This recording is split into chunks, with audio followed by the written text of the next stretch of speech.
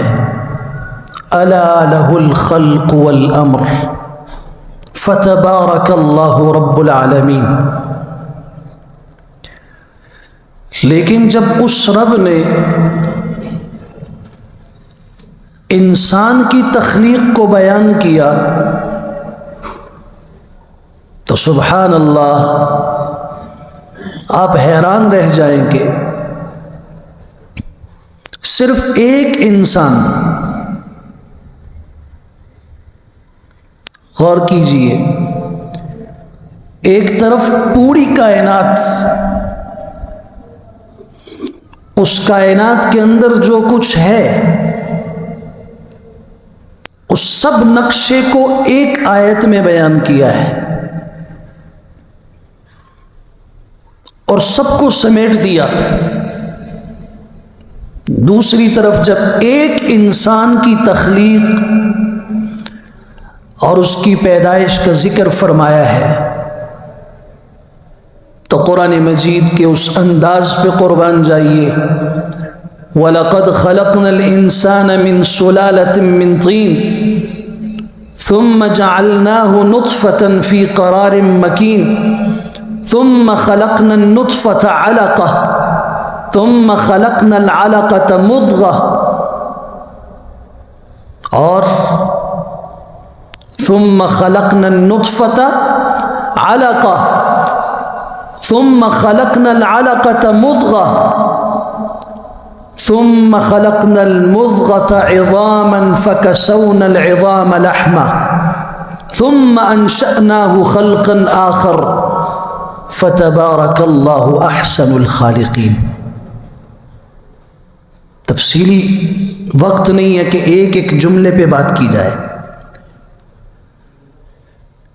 اس ایک آیت میں صرف ایک انسان کی مراحل تخلیق بیان کیے گئے ہیں۔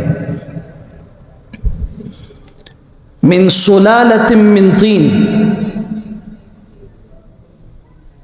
خالص مٹی، انسان کی تخلیق کا آغاز اور بنیاد ہے۔ پھر اس کے بعد نطفہ، اور نطفہ کیا چیز ہے؟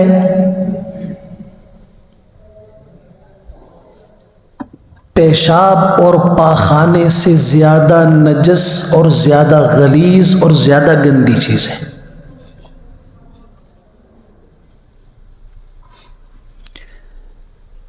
پیشاب اور پاخانہ جب جسم سے نکلتا ہے تو صرف وضو ٹوٹتا ہے۔ نطفہ جب جسم سے نکلتا ہے تو وضو نہیں، پورا جسم اور ایک ایک بال کے نیچے کا ایک ایک ذرہ نجس ہو جاتا ہے۔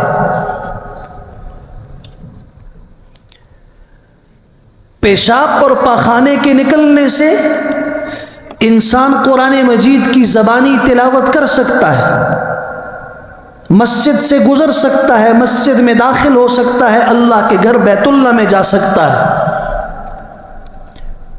لیکن نطفے کا ایک قطرہ جسم سے جب نکل جائے، قرآن مجید کی زبانی تلاوت بھی ناجائز، مسجد کے اندر قدم رکھنا بھی حرام، اللہ کے گھر مسجد حرام میں پاؤں تک نہیں رکھ سکتے اس حال میں۔ اتنی غلیظ اور اتنے گندے نطفے سے اللہ نے پیدا کیا۔ 40 دن نطفے پہ گزرے، اس کے بعد اسے جمع ہوا خون بنا دیا، خون کا لوتھڑا ہوتا ہے۔ 40 دن اور گزرے، چبائے ہوئے گوشت کی طرح، اور بالکل اندھی دنیا کے لیے عبرت نہیں ہے کہ آج تم الٹرا ساؤنڈ کے ذریعے ماں کے پیٹ کے اندر بچے پر جب 3 چلے گزر جائیں اس کی کیفیت کو تم دیکھ سکتے ہو کیمرے کی آنکھ سے۔ آج سے 1450 سال پہلے جب میرے پیغمبر محمد مصطفیٰ صلی اللہ علیہ وسلم کے قلب اطہر پہ قرآن نازل ہو رہا تھا، اس وقت کون سے الٹرا ساؤنڈ کی مشین تھی؟ کس نے ماں کے پیٹ کے اندر بچے کو دیکھا تھا؟ کیا یہ اس بات کی بین دلیل نہیں ہے کہ میرے آقا نے جو کچھ کہا سچ کہا، جو قرآن نے بیان کیا سچ بیان کیا؟ کہ ماں کے پیٹ میں جھانک کے بغیر 40 دن تک نطفہ، اس کے بعد تغیر، تبدیلی، جمے ہوئے خون کا لوتھڑا، پھر 40 دن گزرے، پھر اسے چبائے ہوئے گوشت کی طرح کر دیا جیسے دانتوں سے چبایا جائے، پھر اس کے بعد اس کی ہڈیاں، پھر گوشت، کھال چڑھنا شروع ہوئی۔ یہ سب مراحل بیان کرنے کے بعد فرمایا فَتَبَارَكَ اللَّهُ أَحْسَنُ الْخَالِقِينَ، برکت والی ہے وہ ذات جو سب سے خوبصورت بنانے والی ہے۔ پوری کائنات کی تخلیق کے آخر میں کہا فَتَبَارَكَ اللَّهُ رَبُّ الْعَالَمِينَ، یہاں رب العالمین نہیں فرمایا، احسن الخالقین، جو سب سے خوبصورت بنانے والا ہے۔ کبھی غور کرو اپنے نقطے آغاز پر، آج زمین پہ پاؤں رکھتے ہو، طاقت کے نشے میں سمجھتے ہو کہ مجھ جیسا کوئی نہیں، اپنے مال کے بل بوتے پہ کہتے ہو کہ مجھ جیسا کوئی نہیں، اپنے حکومت، اپنے عہدے اور اپنے مال اور اپنی جائیداد اور زمین کی کثرت کی بنیاد پہ کہتے ہو مجھ جیسا کوئی نہیں۔ غور تو کرو تم کیا تھے، تمہیں اس مقام تک کس نے پہنچایا؟ هل اتى على الانسان حين من الدهر لم يكن شيئا مذكورا، انسان پہ ایسا دور گزرا ہے، ہر انسان پہ ایسا وقت گزرا ہے، لم يكن شيئا مذكورا، وہ قابل ذکر چیز نہیں تھی۔ کیف تکفرون باللہ وکنتم امواتا، تم اللہ کا کیسے کفر کرتے ہو، کس بنیاد پر، کس انداز سے، کس طریقے سے تم اللہ کا انکار کرتے ہو؟ وکنتم امواتا، اپنے کو تو دیکھو، کوئی زمانہ تھا تم کچھ نہیں تھے، آج جس کی عمر 50 سال ہے، آج سے 51 سال پہلے اس کا وجود تھا؟ جس کی زندگی آج 60 سال ہے، 61 سال پہلے اس کا وجود تھا؟ اس دنیا کو کوئی پتہ تھا کہ ایسا کوئی فرد آئے گا؟ ماں باپ کے علم میں تھا کہ ہمارے گھر میں، ہمارے آنگن میں، ہماری جھولی میں کوئی ایسا بچہ پیدا ہوگا؟ نہیں۔ کیف تکفرون باللہ وکنتم امواتا، تم کچھ نہیں تھے، فاحیاکم، اس نے تمہیں زندگی دی، ثم یمیتکم، پھر وہ تمہیں موت دے گا، ثم یحییکم، پھر وہ تمہیں زندہ کرے گا، ثم الیہ ترجعون، پھر تم اس کے سامنے لوٹائے جاؤ گے۔ اپنے نقطۂ آغاز پہ غور کرو، تم کیا تھے؟ تمہیں کن کن مرحلوں سے اس اللہ نے گزارا؟ انا خلقناکم من تراب، غور کرو قرآن کہتا ہے ہم نے تمہیں مٹی سے بنایا، مٹی سے۔ الم نخلقکم من ماء مہین، کیا ہم نے تمہیں ایک ذلیل، ایک بے قیمت پانی نطفے سے نہیں بنایا؟ وَلَقَدْ خَلَقْنَا الْإِنسَانَ مِنْ سُلَالَةٍ مِّن طِينٍ، مٹی کے، خالص مٹی جس میں کوئی پتھر، کنکر، ریت کچھ نہ ہو، خالص مٹی سے بنایا۔ انا خلقناہم من طین لازب، چپکنے والی لیس دار مٹی سے ہم نے بنایا۔ خلق الانسان من صلصال کالفخار، ٹھیکری، بجنے والی مٹی سے تمہیں بنایا۔ یہ انسان کی تخلیق کے مختلف مراحل ہیں۔ خالص مٹی تھی، پھر اس میں پانی ڈالا گیا، نمی پیدا کی گئی، وہ ایسی بن گئی کہ چپکنے لگی، لیسدار ہو گئی اور اس چپکنے والی مٹی کو سکھایا، خشک کیا،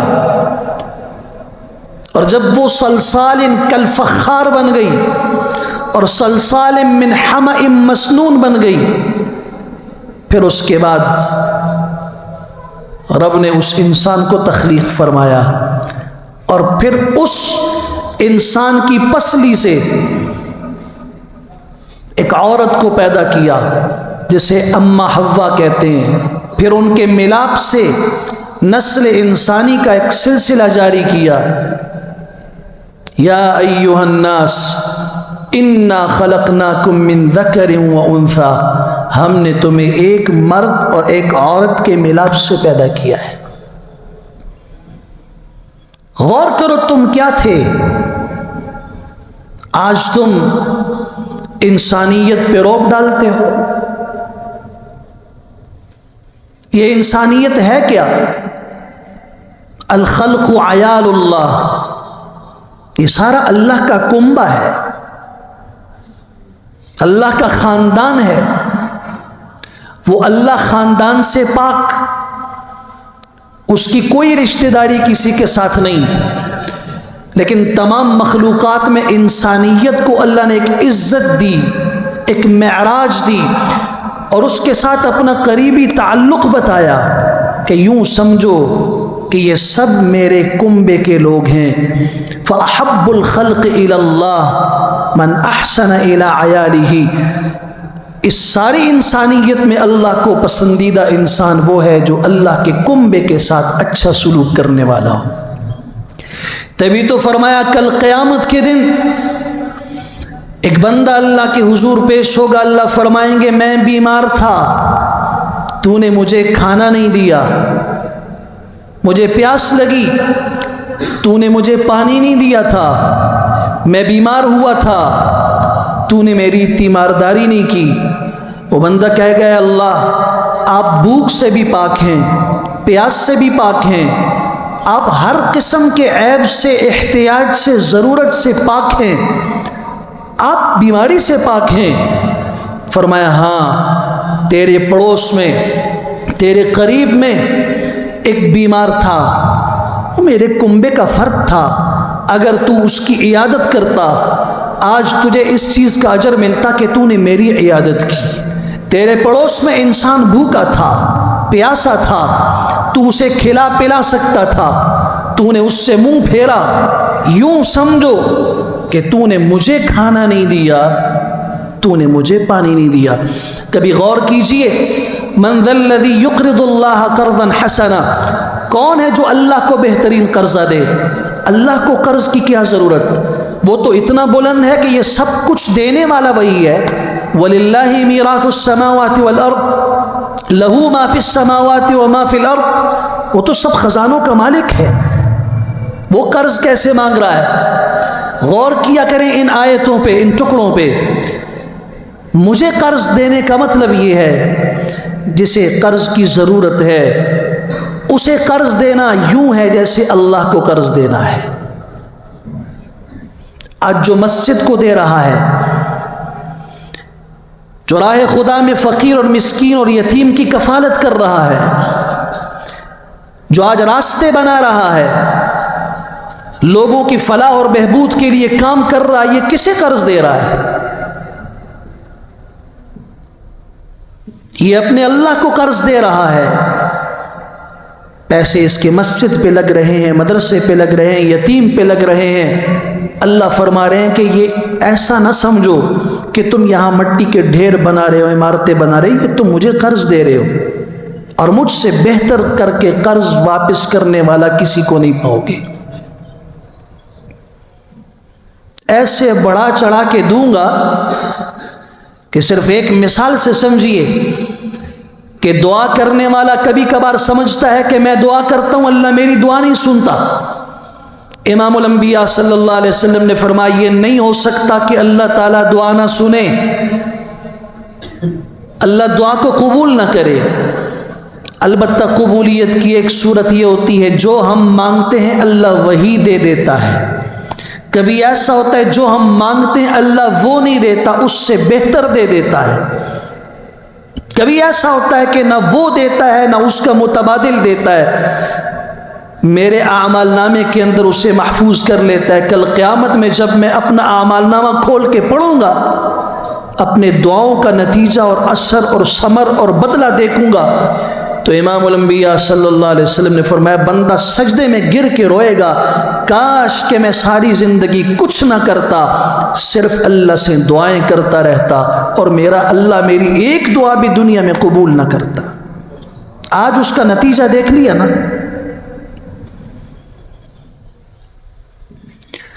اپنے آپ کو دیکھو میں کیا تھا، اور اس رب کی عظمت کو دیکھو کہ اس نے مجھے کیا بنا دیا۔ ایک گندے نخلقکم من ماء مہین، ایک بے قدرے گندے نجس پانی سے مجھے اتنا خوبصورت کر کے بنایا کہ پھر وہ خود قسم کھا کے کہتا ہے والتین والزیتون وطور سینین وہذا البلد الامین لقد خلقنا الانسان فی احسن تقویم۔ مجھے تین کی قسم، مجھے انجیر کی قسم، مجھے زیتون کی قسم، مجھے طور سینا کی قسم، مجھے اس شہر مکہ کی قسم، میں نے انسان کو بہت خوبصورت سانچے میں بنایا ہے۔ یا ایھا الانسان ما غرک بربک الکریم، اللہ تعالیٰ شکوہ کرتے ہیں اے انسان اس رب کریم کے بارے میں کس نے تجھے دھوکے میں ڈال دیا؟ کون سا رب؟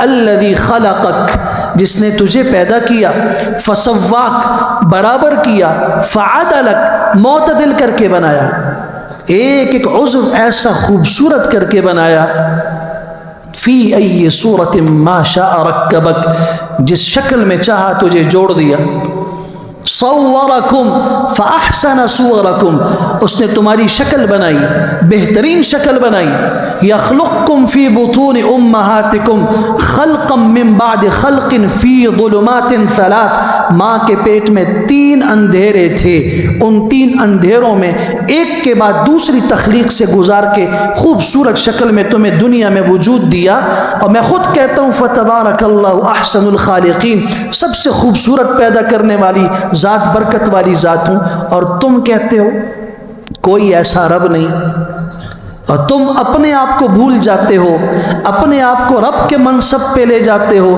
تکبر جو اللہ کی صفت ہے، عاجزی جو تمہاری صفت ہے، تم نے اسے چھوڑ دیا، تم نے رب کی صفت اختیار کرنے کی کوشش کی۔ اپنے آپ کو سمجھو، اپنی حقیقت کو سمجھو۔ جو انسان اپنی حقیقت کو سمجھ گیا نا، اللہ کی قسم اسے اللہ کی عظمت سمجھ آ جاتی ہے۔ ایک جملہ میرا دل کی تختیوں پہ لکھ لینا، جو انسان متکبر ہو اسے اللہ کی پہچان نہیں ہوتی۔ یہ نمازی صحیح، حج کرے، کچھ بھی کرے، جب تک اس میں تکبر کی صفت ہے یہ اللہ کی معرفت کو نہیں پہنچ سکتا۔ اور عاجز انسان، مٹا ہوا انسان، جاہل بھی ہو، اگر اس کے پاس ایمان کی ایک دولت موجود ہو، یہ اللہ کی معرفت حاصل کر لے گا۔